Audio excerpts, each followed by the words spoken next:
The man took hold of the feces on the ground and carefully examined it. He appeared to have discovered something. He then smeared feces on his face and told everyone to smear it all over themselves. They crawl on the ground while lying down. 20,000 years ago, there was a hunt. The yak herd ahead was the target. 3 ants suddenly crawled on the man's hand. He swallowed them without even looking at them. They haven't eaten anything in far too long. The chief issues the command. The men all yell and charge at the yaks. The yaks would not be outdone, and they attacked. On one side were the hungry humans. The wild herd of cattle is on the other side. As the two sides got closer and closer, the opportunity presented itself. Hurling firearms, the yaks' fence is impeding their progress. The yaks become disoriented and instinctively turn around. They dash towards the cliff's edge. The herd is in disarray. Hundreds of yaks plummeted from the cliff. One of the rats suddenly reacts. He begins to strike back. He charges straight at Koda, the tribe's leader's son. He was staring at the ferocious yak.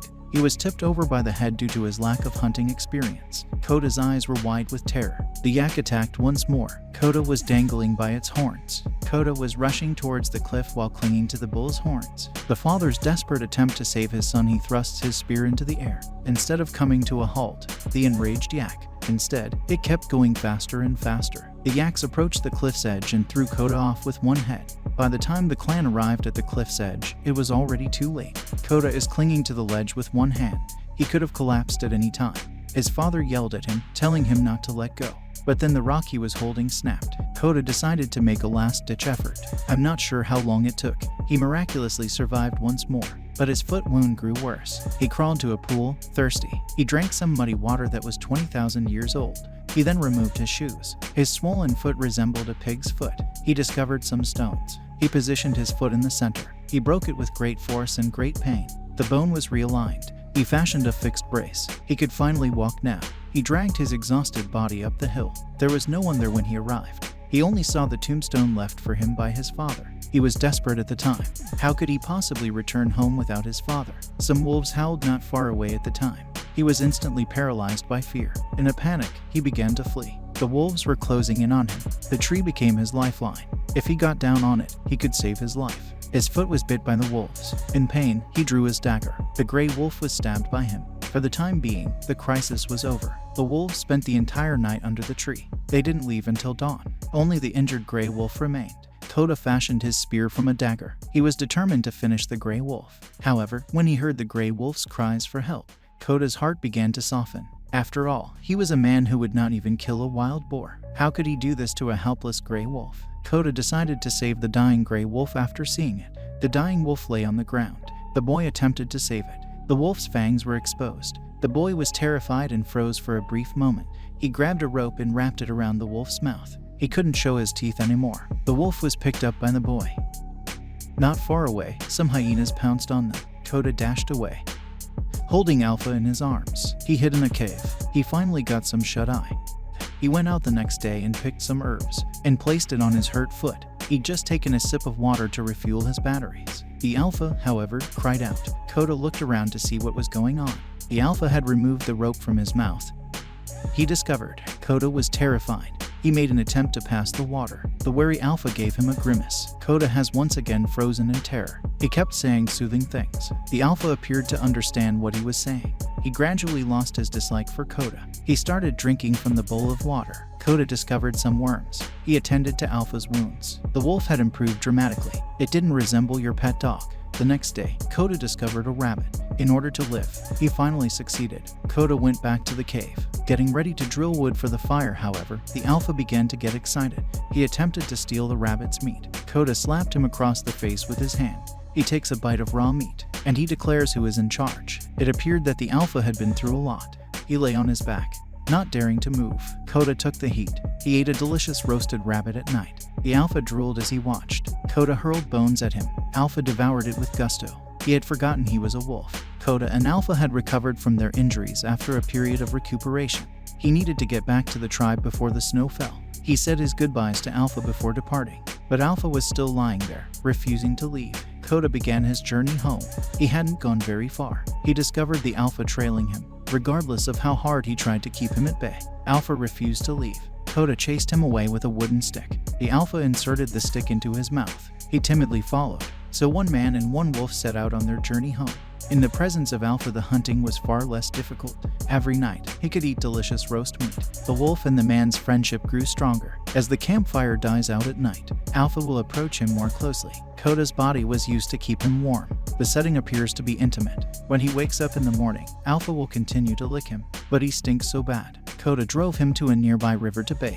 They had a lot of fun playing in the river. Alpha even landed a large fish. The wolf and man's bond grew stronger and stronger. Autumn and winter arrived. The entire wilderness is blanketed in snow. Koda was eating dinner at night. Alpha abruptly takes a defensive stance. The wolves are watching them from a safe distance. However, the Alpha made an unexpected move. The Wolf King approached with a ferocious spirit. Koda was paralyzed with fear. Alpha took a step toward the Wolf King at that moment. He addressed the Wolf King. "In the back is my brother. Give me your face, let's forget about it for the time being." I wasn't expecting the Wolf King to leave, but the Alpha refused to leave. He appeared to be seeking Koda's opinion.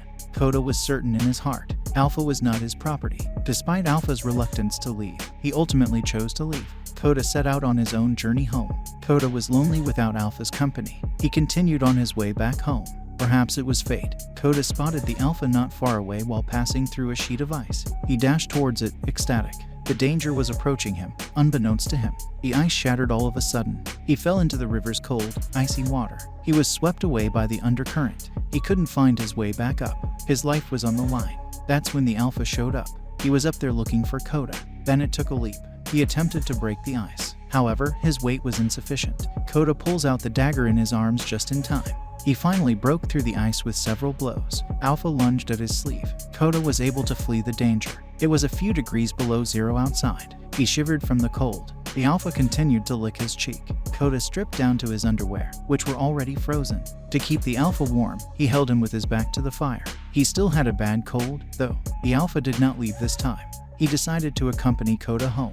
The weather continued to deteriorate. Some hyenas appeared ahead of us. Alpha and Koda were out of control. They were being pursued by hyenas. Alpha and he went into a cave. They thought they had a brief respite. Inside the cave, they are unaware of the presence of more powerful creatures. Alpha adopts an aggressive stance. A black panther appears gradually. He pounced on Koda with ferocity. Alpha charged forward without hesitation to protect him. He was, however, no match for his size. The panther was attacking him. Koda kept his bow and arrow pointed in the right direction. The panther was then killed by an arrow. Alpha stood up when the battle was over. When he saw Koda was safe, he was unable to support himself and collapsed to the ground. This time, Koda recognized him as one of his own.